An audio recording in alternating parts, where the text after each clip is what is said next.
Ya, ok. Bueno, hermanos, primero darle las gracias por la oportunidad de compartir con ustedes en su grupo de estudio, en su grupo de reunión. Para mí un placer siempre sentarnos a hablar de la Torá. Es algo tan agradable, es como sentarse a la mesa de un punto de vista espiritual y comer de las delicias que cada semana nuestro Padre nos tiene preparado. Entonces, esta semana nos toca la Parashá 39, que se llama Jucat, que es conocida también como la Parashá de la vaca roja, que es un tema bien enigmático dentro de toda la Torá.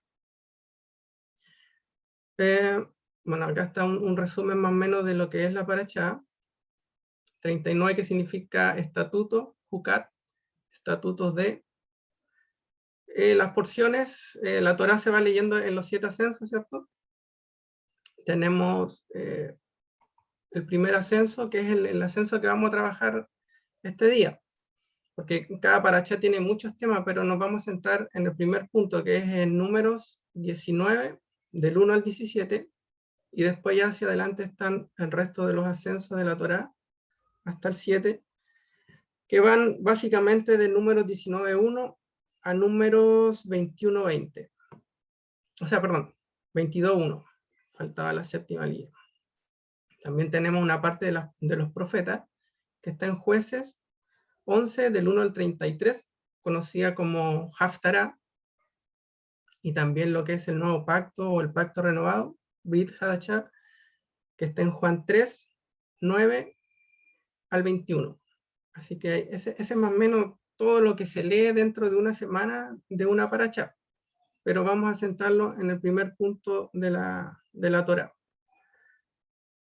Vamos a partir haciendo una bendición, que esta es una tradición bien linda que tiene nuestro pueblo de Israel, que cada vez que se lee la Torá, se hace una bendición de la Torá. Así que vamos a aprovechar de hacerla. Acá la tengo en español, dice: bendigan al Eterno, quien es bendito. Y ahí la congregación contesta: bendito es el Eterno, quien es bendito por siempre jamás.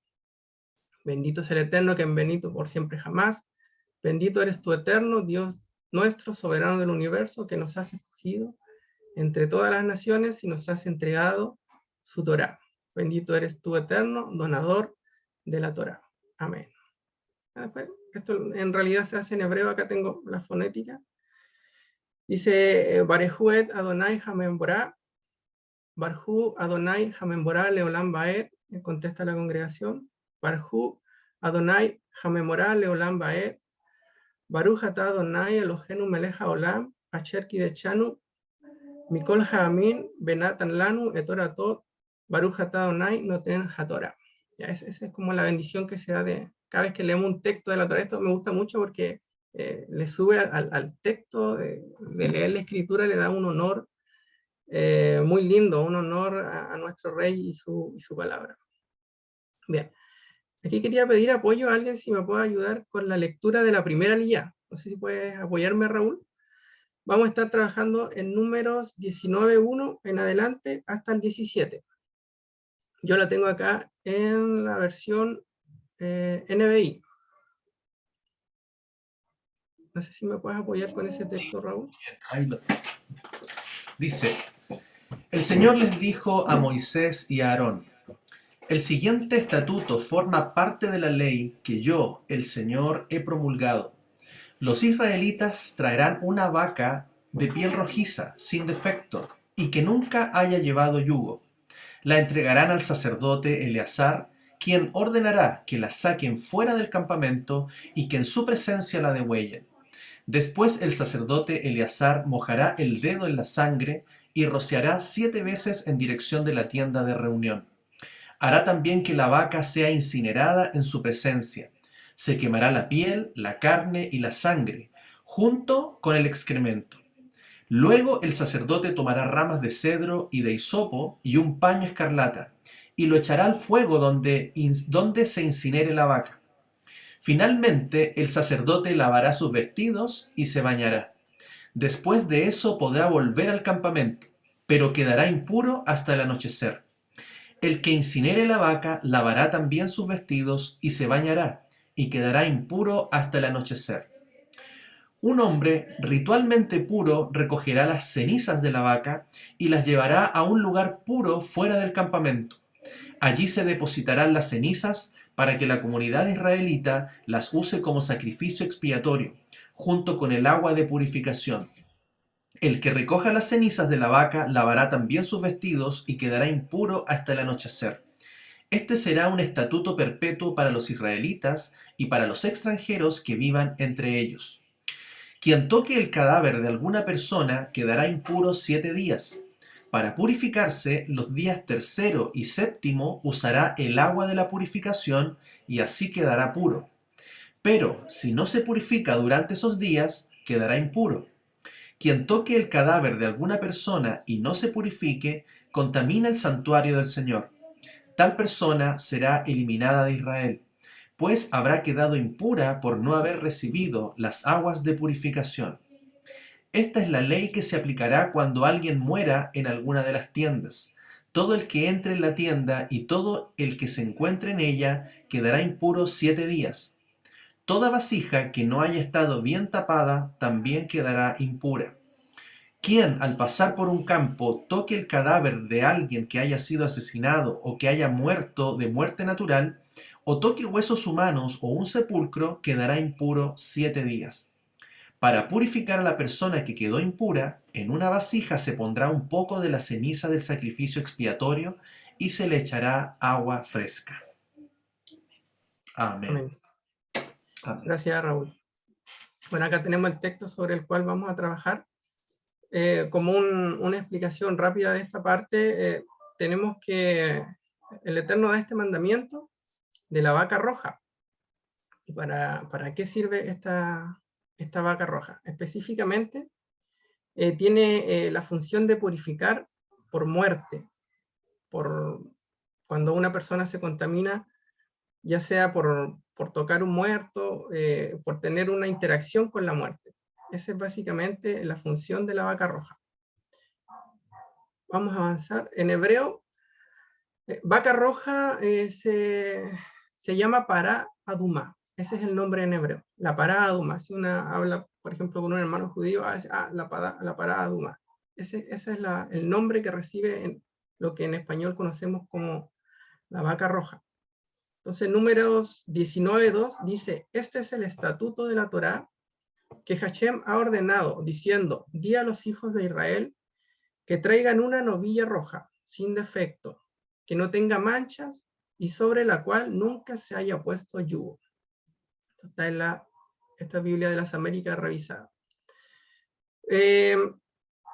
Acá encontramos el término juká, que es el Strong 2708, que significa estatuto. Ahora, para poder entender de qué nos está hablando esta parte de la Torá, tenemos que este cuadrito nos ayuda bastante, ya que los 613 mandamientos de la Torá, o conocido también como mitvot, o sea, toda la Torá de Moshe tiene 613 mandamientos, eso de acuerdo a lo que nuestros hermanos judíos han contado. Ellos ordenaron todos los mandamientos y dijeron, hay 613. Pero estos 613 se agrupan en 3 porciones. Tenemos 3 grandes grupos de los 613 mandamientos. Entonces, tenemos primero los edot, que son los que están aquí arriba. Se llaman edot. ¿Cuáles son estos mandamientos edot? Son conocidos como mandamientos testimoniales. Son las marcas distintivas del pueblo de Israel, como por ejemplo la mezuzá, que es un elemento que se pone en las puertas. También los tzitziot, que son una especie de flecos, los que está mostrando la pastora Nati, los tzitziot. Los tefilim, que también son unas cositas de cuero que se amarran en las manos, los judíos para orar. Las fiestas, el Shabbat, todo ese tipo de cosas se llaman mandamientos testimoniales. Podríamos decir que son como mandamientos que le dan el carácter cultural a Israel. Son la parte quizás más folclórica, que uno mira a un judío y lo identifica, así como nosotros miramos a un guaso chileno que tiene su poncho, su gorro, su espuela. Uno dice, es un chileno, no un argentino. Entonces, lo mismo pasa acá con estos mandamientos testimoniales. Son mandamientos que le daban a Israel una identificación respecto a las demás naciones. Sus fiestas, sus Shabbat, un poco le dan el tema cultural. Después tenemos los mishpatim. Los mishpatim son los juicios o las sentencias que tienen un carácter social. Están relacionados con el trato al prójimo. Todo lo que la Torá nos enseña a relacionarnos con nuestro prójimo son parte de los mishpatim. Y después tenemos el tercer grupo, que son los hukim, donde acá entra este mandamiento de la vaca roja. ¿Qué son los hukim? Son mandamientos que no son fáciles de entender, son difíciles de entender, que no tienen como una explicación lógica. En sí tienen una explicación divina, pero no son lógicos. Y eso es lo lindo de la Torá, que da mandamientos que son como esos mandamientos que nos da nuestro papá cuando éramos chicos, que nos decía, hagan esto. Y tú dices, pero ¿por qué? No entiendo. Porque tienen que hacerlo. Así de simple es la respuesta de Dios, como padre. Y eso me gusta mucho, que eres padre en ese sentido. Él dice, tienen que hacerlo aunque no lo entiendan. Esos son los hukim, los mandamientos que no tienen una explicación lógica. Pero Dios nos manda a que los hagamos. Entonces, cuando la Torá está diciendo en Números 19:2, dice, este es el estatuto de la Torá que Hashem ha ordenado, está diciendo, este es el huk de todos los hukim.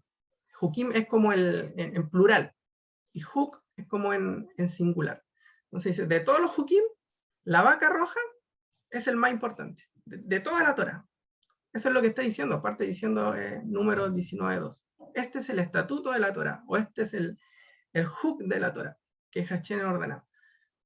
Y este huk para el pueblo judío ha sido un mandamiento que nunca han podido entender, ¿no? De hecho, ellos dicen que ni siquiera Salomón pudo entenderlo, descifrar de qué se trataba. Salomón con toda su sabiduría, porque hay una parte que está en Eclesiastés 7:23, ahí después para que lo anoten y lo puedan revisar, donde Salomón dice, todo esto lo examiné muy bien y con sabiduría, pues me dispuse a ser sabio, pero la sabiduría estaba fuera de mi alcance. Eso está en la NBI. O sea, la sabiduría estaba fuera de su alcance. Y el pueblo judío dice, ¿qué le pasó a Salomón? ¿Qué está hablando acá? Ah, está hablando del mandamiento de la vaca roja. Él intentó entenderlo y dice que estuvo fuera de su alcance el poder entender este mandamiento. Así de enigmático es el mandamiento de la vaca roja. Pero ahora para nosotros, que tenemos la revelación de Yeshua, tenemos una riqueza tremenda, porque este mandamiento se comienza a explicar solo, ya que tenemos la revelación de Yeshua. Por tanto, podemos hacer un paralelo mesiánico entre Yeshua y la vaca roja. Por ejemplo, esta novilla tiene que nacer de un color diferente a las demás vacas, no puede tener dos pelos que no sean rojos, así de estricto tiene que ser. Por ejemplo, actualmente se dice que en Israel hay 2 vacas rojas, y hay una tercera que se está estudiando en Colombia, que la tienen en estudio, que ya está roja, pero están esperando que tenga una cría, y si esa cría ya también viene con las mismas características, ya se puede decir que sí, es una vaca roja. O sea, así de escasas son. No son como que uno las encuentre por el mundo, voy al sur de Chile y hay una vaca roja. No, o sea, se hace un examen exhaustivo a la vaca, porque no puede tener 2 pelos que no sean rojos. Así de exhaustivos son los rabinos en ese sentido, para poder ser considerada como vaca roja. Fue sacrificada fuera del campamento. Tenía que ser sacada fuera del campamento para poder ser sacrificada. Acá tenemos una imagen de una vaca esquemática, sí, esquemática, pero para hacernos una idea, la novilla roja. Si vamos a un paralelo mesiánico, el libro de Hebreos 13:12 nos dice, por eso también Yeshua, para santificar al pueblo mediante su propia sangre, es decir, color rojo, sufrió fuera de la puerta de la ciudad. O sea, él fue sacrificado fuera de Jerusalén. El color rojo también nos explica Isaías 1:18. También le voy a pedir a Raúl si me apoya con ese texto, si lo tiene a la mano. donde Isaías este es el famoso versículo donde Isaías nos habla de que si nuestros pecados son rojos como la grana o como el carmesí, se van a volver blancos. Entonces, el color rojo en la escritura nos habla también de pecado, nos habla de la sangre de Yeshua y nos habla de pecado. ¿Por qué? Porque Él carga con nuestro pecado. Entonces, ¿sí lo tiene, Raúl? Sí, ahí lo tengo. Dice, venid luego, dice Yahweh, y estemos a cuenta. Si vuestros pecados fueren como la grana, como la nieve serán emblanquecidos. Si fueren rojos como el carmesí, vendrán a ser como blanca lana. Amén. Entonces, la escritura está haciendo una conexión con el color rojo y el pecado. ¿Por qué la vaca no fue como las otras, o blanca con negro, o negra, o verde? ¿Por qué roja? Porque rojo es el color del pecado. Entonces, también en el pueblo judío se hace una conexión de la vaca roja para poder entender de qué se trata. A la vaca roja, dicen que vendría siendo como, o representando a la madre del becerro de oro, porque el becerro de oro tenía un color, si bien era de oro, pero sabemos que la aleación del oro depende de cuánto uno la mezcle con cobre o con otros metales. O sea, hay un oro más blanco, pero hay un oro también más rojizo, entonces se entiende que el becerro de oro que construyó el pueblo de Israel en el monte Sinaí era una mezcla de aleación de oro más rojiza, que tenía un poco más de composición de cobre. Entonces, se asemeja mucho a esta vaca rojiza. Entonces, ellos entienden que esta vaca rojiza viene a pagar el pecado que hizo Israel con el becerro de oro, porque el becerro de oro para Israel es como el gran pecado. O sea, si hay algo que podemos simbolizar a Israel con un pecado es con el becerro de oro, que es la idolatría, ¿cierto? Después eso sabemos más adelante, como vimos en el tema de las dos casas, vuelve nuevamente a idolatría Israel, vuelven a ser becerros en la parte norte de Israel. O sea, siempre está ese pecadito dando vuelta en Israel, la idolatría, la idolatría. Entonces, dicen, no, la vaca roja es de ese color porque ella es la que finalmente va a cubrir ese pecado que está continuamente en nosotros, y eso también nosotros tenemos que hacer un examen personal, si podríamos sacar una aplicación personal, también cómo está nuestro corazón con temas de idolatría, porque a veces uno piensa, no, yo no soy, los católicos son idólatras, pero fácilmente nosotros también podemos idolatrar cosas, personas, algo que nos quite el espacio en nuestro corazón más allá de nuestro Dios. Y acá vemos una imagen esquemática, ¿cierto?, de nuestro Mesías Yeshua, como él se hizo rojo, prácticamente con toda su sangre en el Calvario. Tenía que tener al menos 3 años de edad. Por su contraparte, nuestro Mesías Yeshua tenía 30 años de edad. O sea, tenemos acá una relación con el número 3, entre 3 y 30, 3 y 30. Esto está en Lucas 3, 23. También te iba a pedir apoyo ahí, Raúl. Disculpa, no te avisé que iba a necesitar apoyo. Es que más que nada para hacerlo un poco más interactivo, vamos interactuando. Sí, muy bien. Lucas 3, 3. 23. Dice aquí de la BTX, dice, Yeshua mismo al comenzar su ministerio era como de 30 años. Hijo... Ya. Ah, ahí está. Sí, hay más que nada el dato. O sea, yo sé que es un dato sabido, pero está bien siempre ir apuntándolo con la escritura, poniendo ahí como un ancla. Entonces aquí tenemos la conexión con que la vaca roja tenía que tener 3 años, Yeshua 30 años, tenemos una relación en el valor. Sin defecto, y no podía haber estado bajo yugo. Sabemos que eso, Yeshua no cometió pecado, y no estuvo, por tanto, bajo el yugo del pecado. Él no estuvo bajo el yugo del pecado. Esto es súper interesante porque siempre surge la pregunta, ¿y Yeshua tenía el pecado? ¿Tenía la inclinación al mal? En hebreo se conoce como el Yetzer Hará, que es la inclinación al mal. Todos tenemos la inclinación al mal.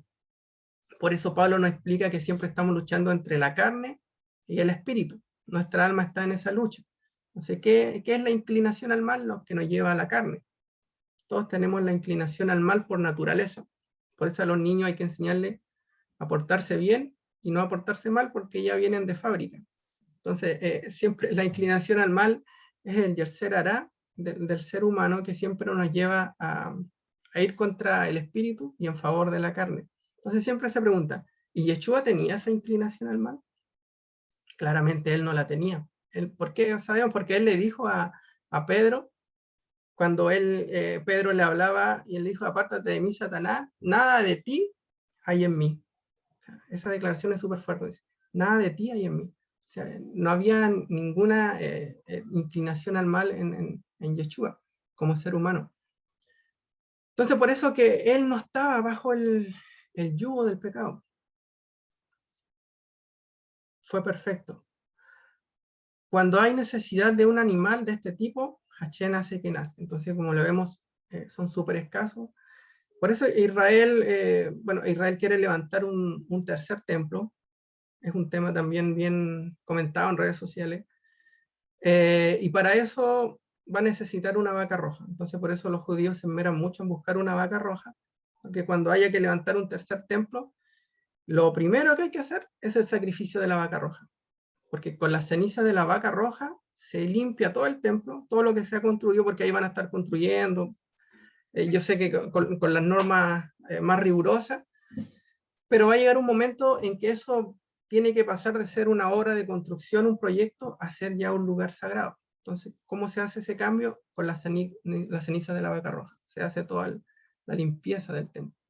Entonces, para el pueblo de Israel es súper importante el tema de la vaca roja, por el templo que ellos quieren levantar. Y sabemos que esto fue milagroso también en Yeshua, porque Juan 3:16, que no sabemos de memoria, nos dice que él envió a su hijo. O sea, fue por voluntad de Dios, no fue por voluntad humana. Y además fue un acto milagroso. Bien, vamos a ir a una parte que tiene que ver con la zona del sacrificio.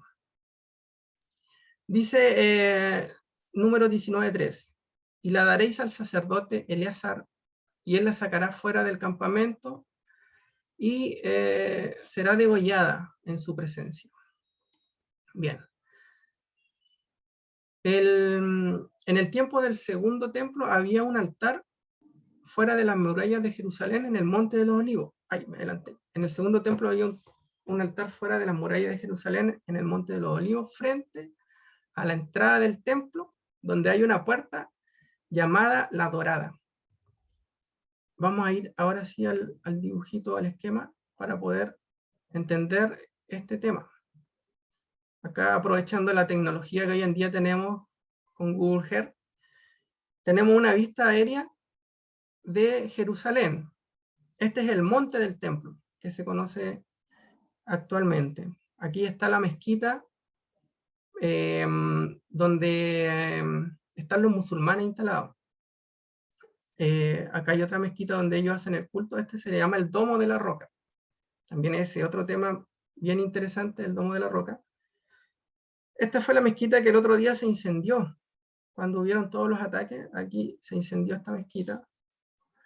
Estaban quemándola. Acá está el Muro de los Lamentos, o en hebreo conocido como el Kotel, que es el lugar más sagrado actualmente para el pueblo judío, porque la mayoría de los otros lugares están tomados por los musulmanes. Entonces acá está el Kotel. Y acá donde está la actual mezquita, el Domo de la Roca, ahí es donde estaba el templo. Ahí es donde estaba el lugar santo y el lugar santísimo.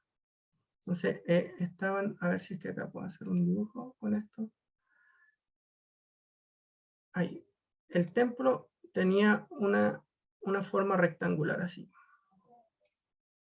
Y acá tenía acá estaba el lugar santísimo. Bueno, no, disculpe. ¿Cómo puedo borrar esto? Ya. Ahí a donde vuelvo el lápiz. Dibujar, aquí está. ¿Sí? Ya con esta línea, vamos a hacer un poco grande. Ya. Ahí sí. Acá está la roca. La roca estaba dentro del lugar santísimo. Pues está el lugar santo y fuera están los atrios. El templo tenía una forma así, alargada hacia allá, y ahí. Miraba hacia el este. Acá tenemos norte, sur, este, oeste. Entonces, antiguamente así estaba el templo. Después que fue derribado, a partir del año 70 en adelante, después de Yeshua, fue derribado, y ahí no quedó nada cuando se cumple la profecía que él dice que no va a quedar piedra sobre piedra. Entonces, eso se cumple, es barrido el templo. Después ya con los años los musulmanes tomaron este lugar donde actualmente está el Domo de la Roca. Pero si miramos el tema de la vaca roja, ¿dónde era sacrificada la vaca roja? Era acá, enfrente, en una línea recta, hacia el Monte de los Olivos. Acá tenemos el Monte de los Olivos, acá tenemos el Monte del Templo, y entre el Monte del Templo y el Monte de los Olivos hay un valle, conocido como el Valle del Cedrón, o el Kidrón, también se le llama en hebreo, el Kidrón. Acá tenemos una zona de cementerios en el Valle del Cedrón. Y acá tenemos también lleno de tumbas, actualmente, como un cementerio. Y acá se encuentra la puerta, por acá, la puerta dorada, que actualmente está sellada. Eso lo sellaron, entiendo, los musulmanes, para impedir que entrara el Mesías judío, como que si eso pudiera impedir que él llegara. Entonces, es interesante porque cuando el escenario de la vaca roja no es un escenario cualquiera, está ubicado siempre frente al templo. ¿Por qué es importante el Monte de los Olivos? Porque está frente al lugar santo, al lugar santísimo. Por eso cuando Yeshua vuelva nuevamente, posa sus pies acá en el Monte de los Olivos, dice que se va a abrir en dos, para que él haga ingreso nuevamente a esta zona santa. Acá si miramos la topografía, lo que le decía, voy a salir de acá. Ahí sí. Ahí está. La topografía tenemos el monte del templo, y acá viene el valle del Cedrón, y ahí el terreno vuelve a subir hasta el monte de los Olivos. Ese es más o menos el perfil topográfico de esta línea amarilla. O sea, acá tenemos el monte del templo, acá está la zona de cementerios, y acá está el monte de los Olivos. En este lugar era donde se hacía el sacrificio de la vaca roja, en el monte de los Olivos. Ay, me quedó dibujado el templo ahí. Voy a borrarlo para que no moleste. Ya. Volvemos. Puente de conexión. Entonces, dice, desde el altar había un puente que pasaba sobre el valle del Cedrón o del Kidrón, donde estaban las tumbas de los israelitas que esperaban la venida del Mesías y la resurrección de los muertos. O sea, acá está el templo que recién estábamos viendo, con el lugar santo, lugar santísimo. Acá está la puerta dorada, que es la salida, en línea recta, y acá comienza un puente que cubre todo, un puente tipo arcos. Acá también se ve en esta otra foto cómo este puente cruza toda esta zona de tumbas. Y ahí está la puerta dorada, que actualmente está cerrada, para que no entre el Mesías, supuestamente. Acá tenemos también otras imágenes. Ahí está la puerta. No sé si alcanza a ver el cursor. Acá está el domo de la roca. Sale, la puerta está sellada. Y acá está la zona de cementerios. Y acá también zona de cementerios nuevamente en el Monte de los Olivos. Acá tenemos otra vista, donde ahí vemos un par de judíos que están visitando el cementerio hebreo. Entonces, el altar de la vaca roja está fuera de Jerusalén por ese costado, ¿ya? Por el costado que recién vimos, hacia el este. Acá tenemos más o menos una imagen referencial de cómo pudo haber sido el sacrificio de la vaca roja. Entonces vemos que si bien el altar de la vaca roja no estaba dentro del templo ni de los atrios, pero sí tenía una conexión directa hacia ese lugar.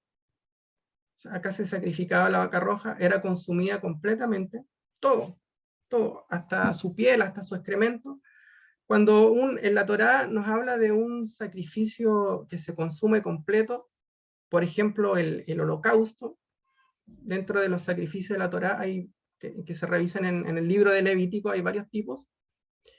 El holocausto, o también en hebreo se conoce como olá, que sube, es un sacrificio de ascensión, que sube el olá. De hecho, de ahí viene la palabra, los que son más futbolistas, el olé, ole, que dicen los españoles, viene de la escritura. ¿Por qué? Porque trata de subir el ánimo. Olé, olá, es que suba una columna de humo, que suba. Entonces, se habla de una entrega completa. Eso es lo que simbolizaba. Por ejemplo, en Levítico, cuando el oferente llevaba un animalito, de los que estaban estipulados para eso, dependiendo de su recurso económico, él podía entregarlo en sacrificio olá, en el todo quemado se llama. Entonces lo entregaba y el animalito se consumía completo, hasta que quedaba hecho ceniza. ¿Qué representaba eso? Que él, como persona, quería entregarse completamente a Dios. Él quería, si bien él, lógicamente, él como persona no se podía quemar, pero el animalito lo representaba a él, y él decía, Señor, yo me entrego con todo a ti, me entrego del todo quemado, me entrego completamente, que tú consumas hasta mi hueso, todo mi ser es para ti. Eso representa un sacrificio donde se quema completo. De la misma manera, esta vaca roja tenía que ser consumida completa. Entonces, eso también nos habla de nuestro Mesías Yeshua, que Él se entregó por completo por nosotros. Él fue humillado hasta lo sumo por nosotros. Recibió la humillación más grande, todos los golpes por nosotros. Él en ningún momento dijo, no, esto no. Hasta aquí nomás yo llego. No, todo lo que nosotros teníamos que recibir, Él lo recibió. Se entregó por completo. Aquí hay un dato de la literatura judía, que es la Mishnah. La Mishnah es un documento judío que rescata la mayoría de los detalles de cómo funcionaban los sacrificios, el templo. Es como un registro que todavía nuestros hermanos judíos tienen. Y en este texto dice, en Mitvot 2:4, afirman, los muros del templo eran muy altos, con excepción de la pared del este. Cuando el sacerdote quemaba la vaca roja, se paraba en el monte de los olivos y podía mirar hacia el santuario. O sea, como lo vemos acá. Él se paraba y tenía una conexión directa al santuario. Bueno, ¿qué más? Aquí abajo estaban vuelvo a repetir, las tumbas.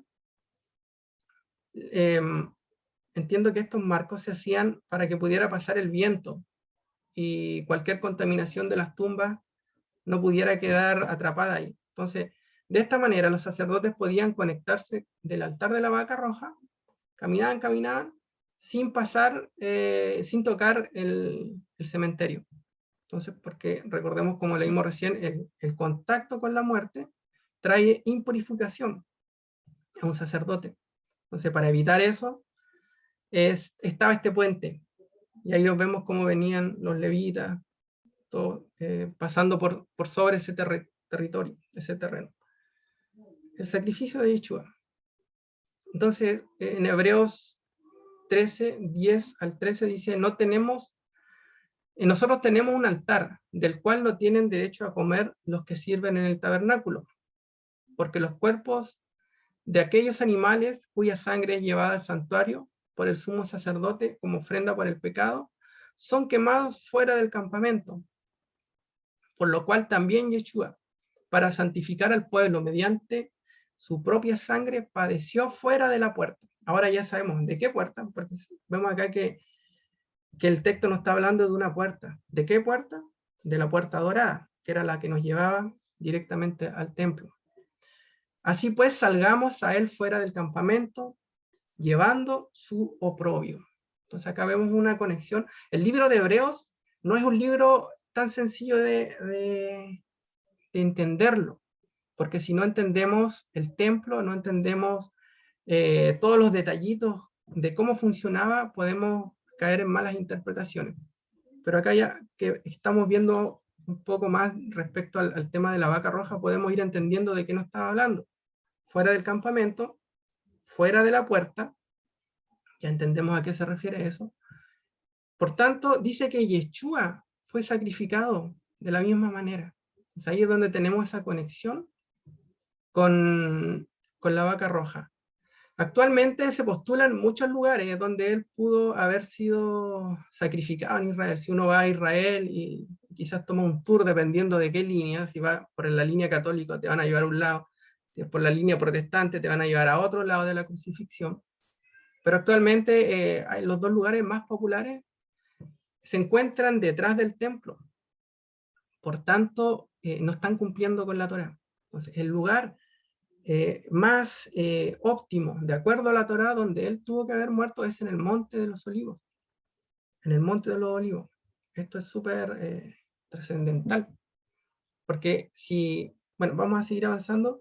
Yeshua en algún lugar del Monte de los Olivos tenía que haber muerto para cumplir la imagen que proyectaba la sombra en el culto del templo delante de Hashem, no detrás. Él no puede haber muerto detrás, por ahí atrás en una piedra, donde hay una imagen que yo por mucho tiempo creí que era donde está, hay una piedra que parece como una calavera que se conoce como el Gólgota actualmente, pero lamentablemente ese lugar se ve muy bonito, pudo haber sido, pero no cumple con estar delante de Dios. Por ejemplo, esto lo vemos en Levíticos 1:3, dice, si su ofrenda, la de ascensión del ganado, ofrecerá un macho sin defecto, la ofrecerá a la entrada de la tienda de reunión para que sea aceptado delante de Hashem. Entonces acá la palabra delante de Hashem, a la entrada de la tienda de reunión, son requisitos que recién veíamos en esta línea recta que tiene que ser puesto siempre un sacrificio para que sea aceptado, tiene que ser delante, en esta línea recta hacia el este, delante de Hashem, delante de Dios. Levíticos 3:7 también dice, si ha de presentar un cordero como su ofrenda, lo ofrecerá delante de Hashem, nuevamente. Aparece la misma expresión, delante, no puede ser detrás, a espalda de Hashem. Levíticos 6:25 dice, habla a Aarón y a los hijos y dile, esta es la Torá de la ofrenda por el pecado. La ofrenda por el pecado será ofrecida delante de Hashem, en el mismo lugar donde la ofrenda de ascensión es ofrecida. Es cosa santísima. Hashem, no sé si estarán familiarizados con ese término, pero también es básicamente, Hashem significa el nombre, como cuando nosotros decíamos en la iglesia, te bendigo en el nombre del Señor. Es la misma expresión, pero en el hebreo. Hashem, en el nombre. Hashem Adonai, en el nombre del Señor, es lo que nosotros decíamos. La escena clásica de la crucifixión, por ejemplo, siempre se ve a Yeshua cargando una cruz. Esta es la pasión de Cristo. Muy grande, muy grande. Yo como soy un poquito cuadrado, un día me di el trabajo de calcular el peso de esa cruz y me dio casi entre 70 kilos, 80 kilos aproximadamente, dependiendo de la madera, porque la madera varía con la densidad. Entonces yo decía, siempre me llamó la atención cómo él cargó una cruz tan grande yendo golpeado, lacerado, torturado. ¿Será que fue así?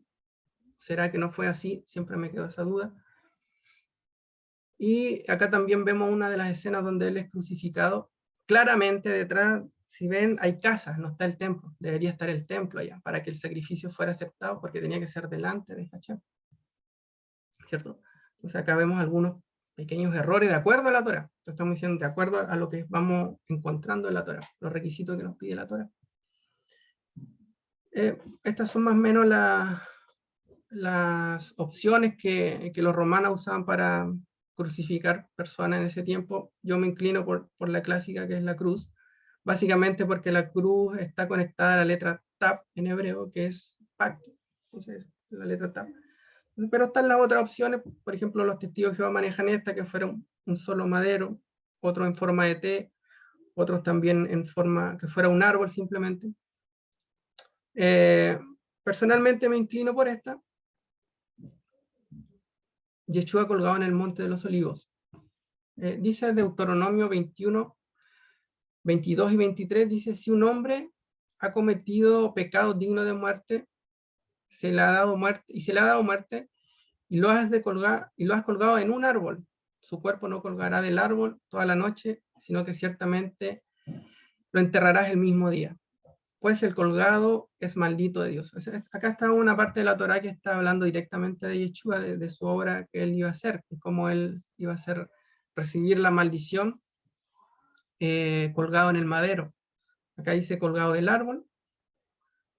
Y ahí analizamos qué es lo que cargó Yeshua en realidad. Pues si vamos al griego, aquí aparece la palabra estaurus, que es el travesaño de la cruz romana, es decir, la viga transversal, como lo vemos acá. Esto, ahora que ya entendemos las dos casas y pudimos ver que es cierto que se unen el palo de Judá con el palo de Efraín, ¿cuál era la casa que estaba afuera y que él vino a buscar? Efraín. Entonces él la carga, él trae el palo de Efraín sobre sus hombros. Bueno, esto todo no lo voy a afirmar es así, porque claramente nadie podría afirmar y decir, esto fue así. No, estamos tratando de ver las luces a la luz de la escritura. Pero en sí el estaurus representa el travesaño de la cruz romana, y eso es lo que dice el griego. ¿Dónde fue puesto? En Hebreos, o sea, en Hechos 13:29, en la parte B dice, quitándolo del madero, aquí aparece en griego la palabra silón, y se lo pusieron en el sepulcro. Esto es ya cuando él muere, dice, lo quitaron del madero, lo pusieron en el sepulcro. Y ahí aparece como madero la palabra silón. Y silón puede ser traducido como árbol, bastón o madera. Tenemos esas tres opciones. Muchos se inclinan que haya sido un árbol, lo vuelvo a repetir. En Apocalipsis 22:2 dice, estaba el árbol de la vida, que produce 12 frutos, dando cada mes su fruto, y las hojas del árbol eran para la sanidad de las naciones. Entonces acá también aparece la misma palabra silón, que aparece cuando dice que él lo bajaron de un árbol. Entonces, uniendo todas estas piezas y viendo qué puede salir de esto, hay una postura bien interesante que dice que él puede haber sido crucificado tanto en un estaurus, que es en la viga vertical, y la viga horizontal haya sido un árbol del monte de los olivos. Incluso algunos se aventuran a decir que pudo haber sido la higuera que él mismo maldijo, porque esa higuera representaba a Israel que no estaba dando frutos, ¿cierto? Como que él pudo haber ido a ese mismo lugar. En el Museo de Jerusalén, o sea, en el Museo de Kerem, en Israel, está esta opción de una forma de crucifixión antigua, donde justamente aparece que este tronco con un estaurus como alternativa de crucifixión. Bien, esto es lo que le comento, son básicamente alternativas de crucifixión. Lo que sí es interesante, porque yo creo que, como decía recién, no podemos asegurar, yo me inclino sí que fue una cruz, fue un madero horizontal con un madero vertical. Vertical y horizontal, sí, vertical y horizontal, porque representa las dos casas y representa la letra TAP, eso es lo importante. Dice Primera de Corintios 15, 21-20, de hecho, ya que la muerte vino por medio de un hombre, también por medio de un hombre viene la resurrección de los muertos. Así pues, como en Adán todos mueren, también en el Masías todos volverán a vivir. Entonces, acá hay una conexión entre Adán y nuestro Mesías Yeshua. ¿Dónde pecó Adán? ¿Dónde fue la falla del ser humano? Fue en un árbol, fue en un madero. Por lo tanto, bueno, acá está en la escena de Adán, tiene relación que Yeshua, porque Yeshua no puede haber muerto en una piedra, o porque él no murió en el agua. Tenía que haber sido, está relacionado a la madera, porque la madera viene de un árbol. Entonces, de esa manera se conectaba con Adán. Acá tenemos la palabra Adán en hebreo. Acá tenemos a Yeshua en su madero, el madero vertical y el horizontal. Y la palabra que partimos diciendo vaca roja es para Adumá, miren cómo se escribe para Adumá en hebreo. ¿Okay? Yo sé que son símbolos, para nosotros son símbolos simplemente, pero miren, tenemos esta donde se armó el cuadrito rojo de Adam, que en hebreo son las letras, la Mem, que es esta de acá, la Dalet y la Aleph. Y estas tres letras están insertas en para Adumá. También son las mismas letras. Mem, acá es distinta porque la letra, la Mem, que es como sería como la M para nosotros, cuando te queda al final de la palabra en hebreo, la cierran, es una Mem cerrada. En este caso es la misma letra, pareciera que fuera distinta, pero como está en el medio de la palabra, ahí, en el medio de la palabra se considera, se deja abierta, no se cierra. Pero es la misma letra. Mem, la letra Dalet y la letra Aleph. Entonces, ¿qué es lo interesante? Que el sacrificio de la vaca roja está conectado a la caída de Adán, porque el sacrificio de la vaca roja viene a purificarnos de la muerte. ¿Dónde entró la muerte al ser humano? Entró con Adán. Entonces ahí vemos cómo el sacrificio de la vaca roja viene a ser en hebreo esto se conoce como tikkun, una rectificación de Adán. De hecho, Adán también está conectado a Edom. Edom es rojo. Son las mismas letras, solamente que la pronunciación en vocales cambia, pero incluso está conectado con el color rojo.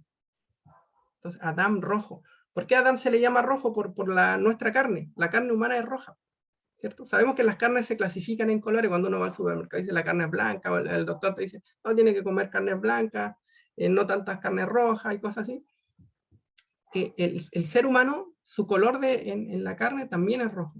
Por eso es Adán. Está conectado al color rojo.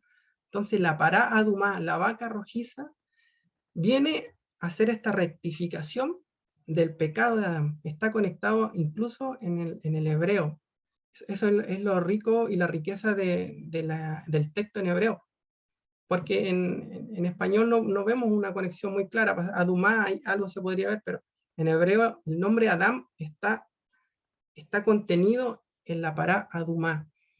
Entonces, el sacrificio de Yeshua tiene muchos aspectos, muchos puntos de vista, porque su obra redentora es tan grande que se necesitan varios elementos para poder reflejar todo lo que él hizo. Entonces, generalmente lo relacionamos a Pesach, ¿cierto? Al Cordero.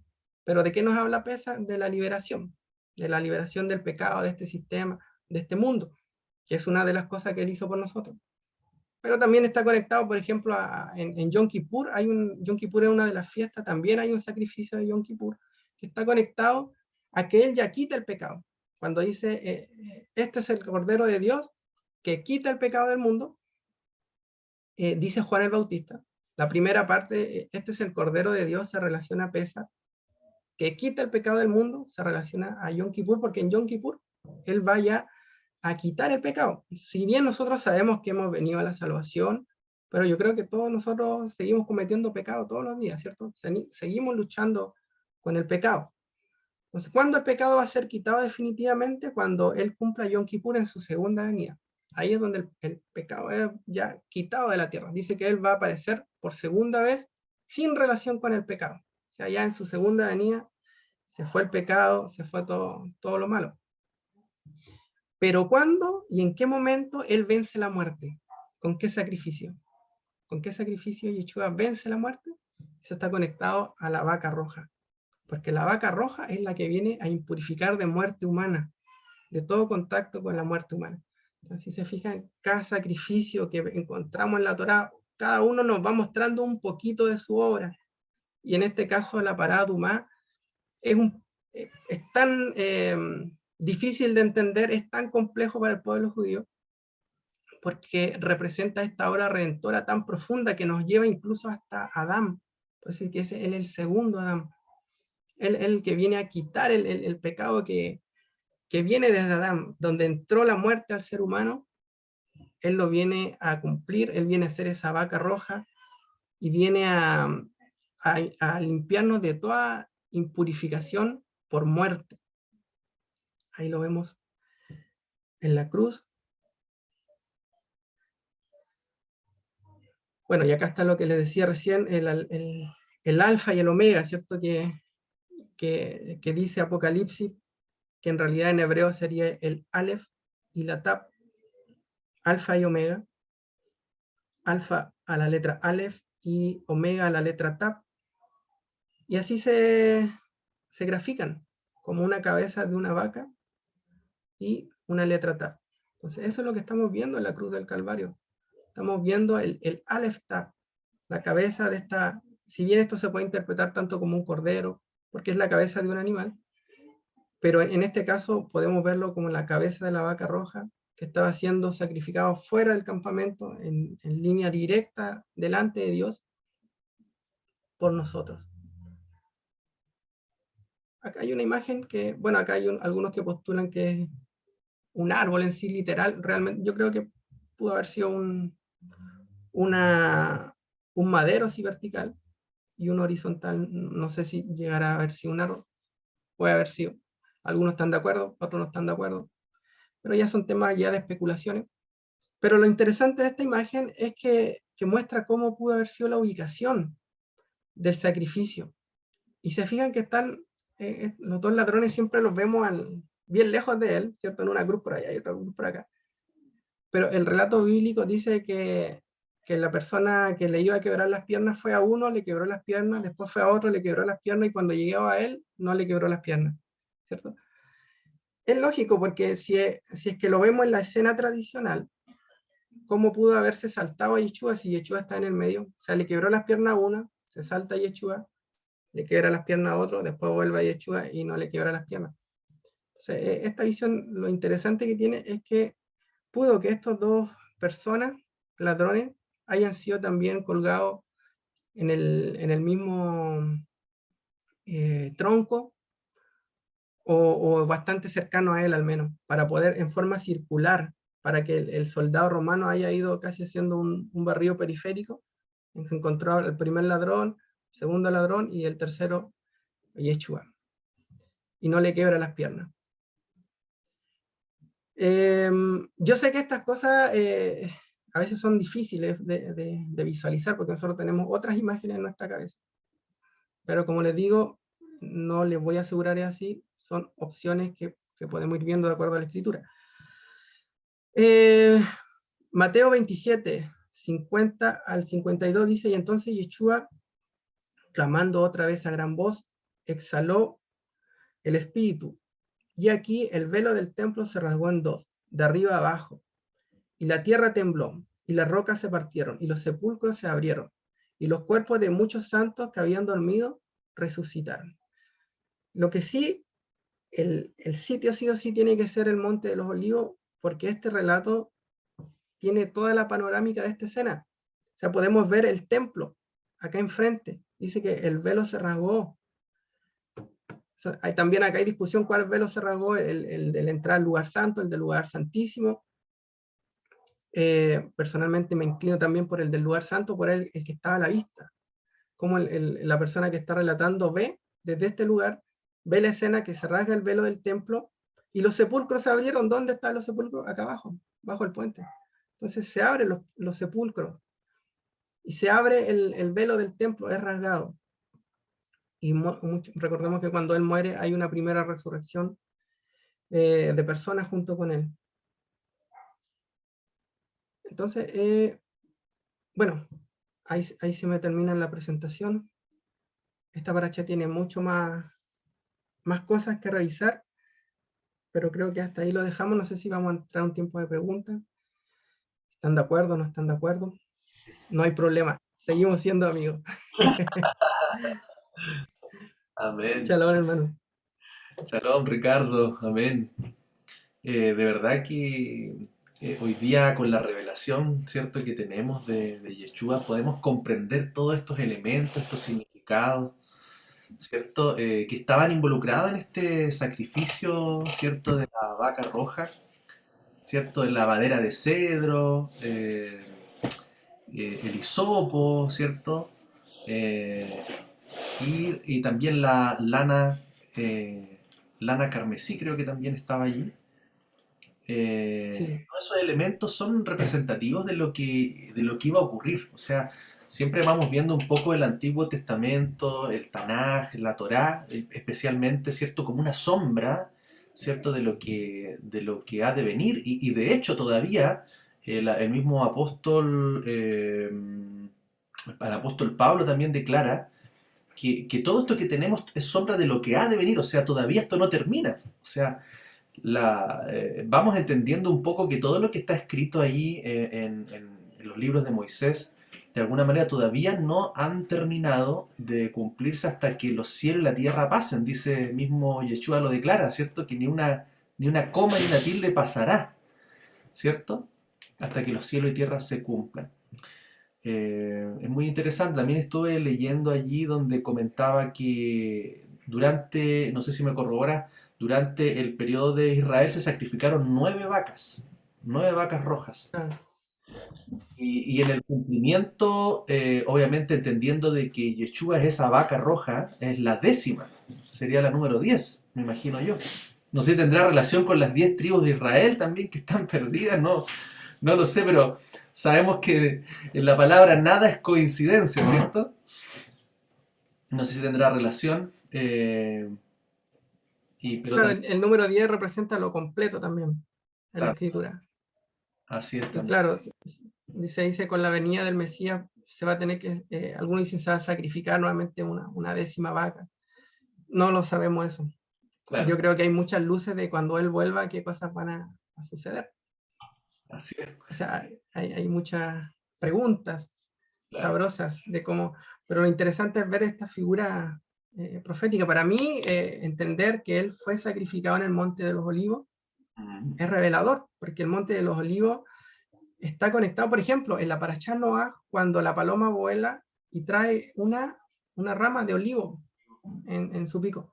Entonces, los comentarios de nuestros hermanos judíos dicen que esa rama de olivo fue sacada del monte de los olivos, con la que la paloma trae. Entonces, el monte de los olivos es un lugar estratégico para Dios, porque mm, está frente al, de hecho ahí está Getsemaní, al ladito, donde él sufrió también. Está el Getsemaní, el lugar donde se prensaban, porque el monte de los olivos ahí se sacaba el aceite.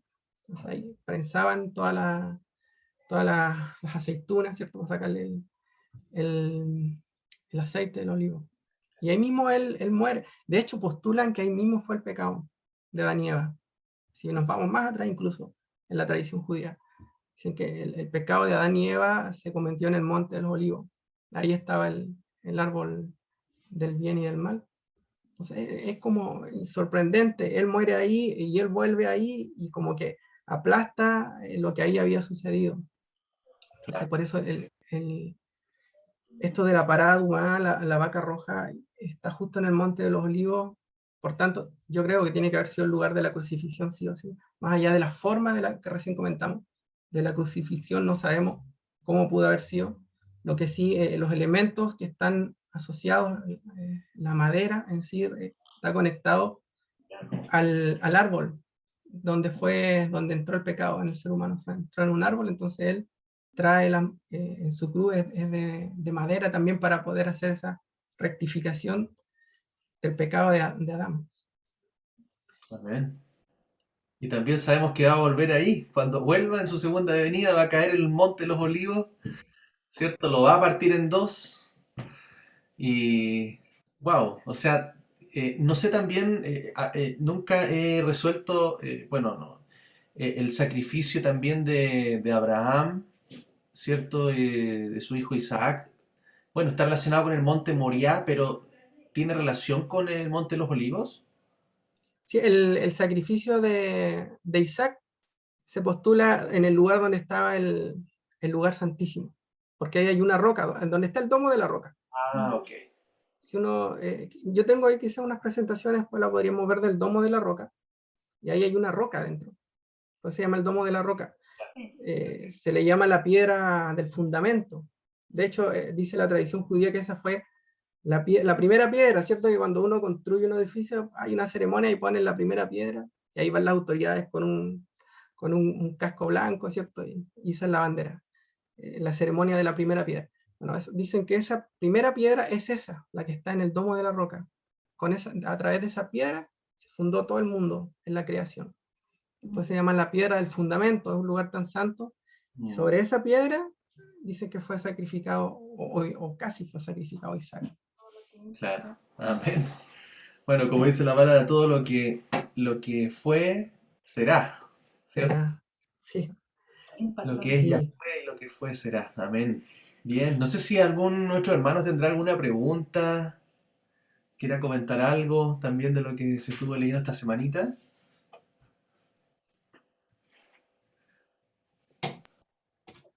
¿Sí? ¿Alguien? No todos, no todos juntos. Bien. Amén. Estuvo muy, muy edificante, Ricardo. Te agradecemos el tiempo y la dedicación. La verdad que nuevamente quedamos sorprendidos. O sea, ya la vez anterior, con la primera vez que nos juntamos contigo y nos dirigiste en una enseñanza, fue edificante y reveladora. Y hoy día nuevamente van llegando cosas nuevas, y en verdad que en el final uno en verdad puede hilar muchas cosas que están en la palabra y que a lo mejor a lectura simple no pueden ser entendidas, pero de esta forma, cuando hay un estudio detrás, porque esto no es algo al azar, que lo que tú estás haciendo, y te lo agradecemos, es edificante para nosotros, para quienes en cierta forma todavía nos falta mucho por seguir aprendiendo y edificar nuestra vida. Así que te agradecemos tu tiempo y tu dedicación para podernos compartir este momento.